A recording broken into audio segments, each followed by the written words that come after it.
আসসালামু আলাইকুম ভিউয়ার্স, কেমন আছেন সবাই?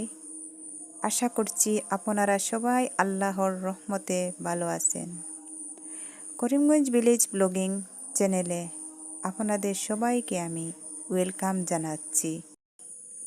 আশা করি আমার ছোট ভিডিওটা আপনাদের সবার ভালো লাগবে। আজকের ভিডিওটাতে আমি আপনাদের সঙ্গে অনেক কিছু শেয়ার করতে যাচ্ছি। আর দয়া করে ভিডিওটা স্কিপ না করে আপনারা আমার পুরো ভিডিওটা দেখার চেষ্টা করবেন। ওখানে আমি কিছু মুরগির মাংস রান্না করতেছি, আর ওই মুরগিটা হচ্ছে আমার ঘরের পালা। মাংসটাকে মশলা দিয়ে ভালোভাবে কষিয়ে নিয়েছি। এবার মাংসটা একটু জল দিয়ে সেদ্ধ করে নিচ্ছি। ব্রয়লার মুরগিটা সেদ্ধ করতে একটু টাইম লাগে না, ভালোভাবে ফ্রাই করে নিলেই হয়, একটু জল দিয়ে নাড়াচাড়া করলেই সেদ্ধ হয়ে যায়। আর ভিডিওটাতে প্লিজ একটা লাইক দিয়ে দিবেন।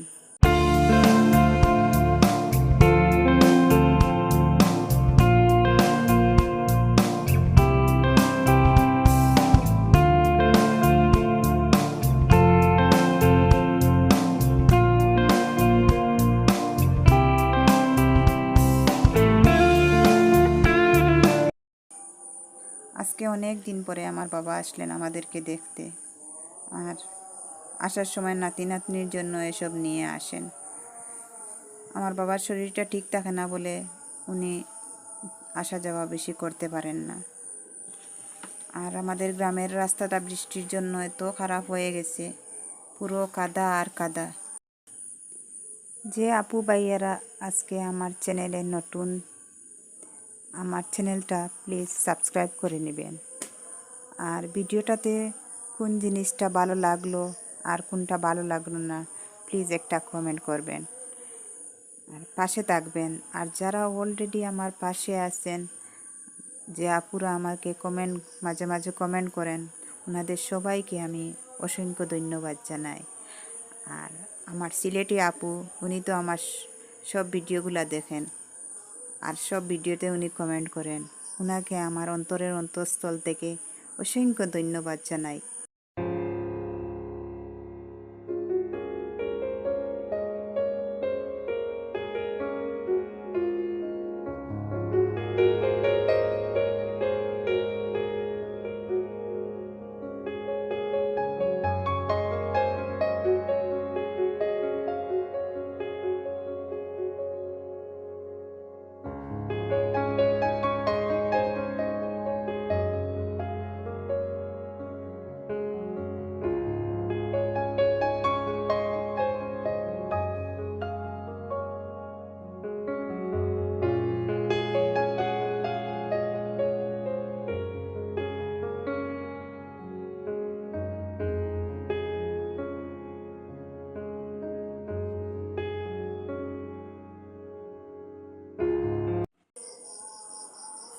বৃষ্টি হোক আর রোদ হোক, কোনো সমস্যা নাই। কাঁচা আম দেখলেই ভর্তা খাওয়ার ইচ্ছা করে।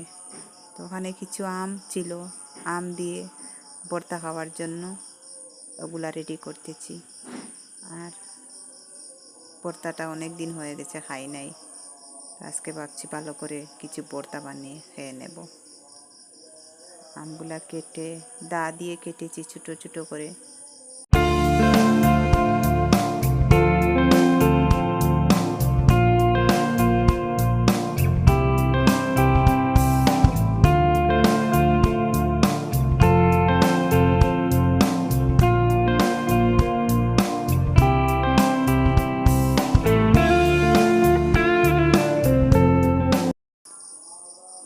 আমগুলা ভালোভাবে মেখে নিচ্ছি। ভর্তা ভালোভাবে মেখে নিলে খাওয়ার সময় খুব স্বাদ লাগে। তো আমি ওখানে কিছু বড় ধনিয়ার পাতাও দিয়ে দিয়েছি, আর লঙ্কাও দিয়েছি। এখন আমরা মা মেয়ে মিলে দুজনে বসে খাচ্ছি। আজকের জন্য এতটুকু, দেখা হবে পরের ব্লগে। আল্লাহ হাফিজ।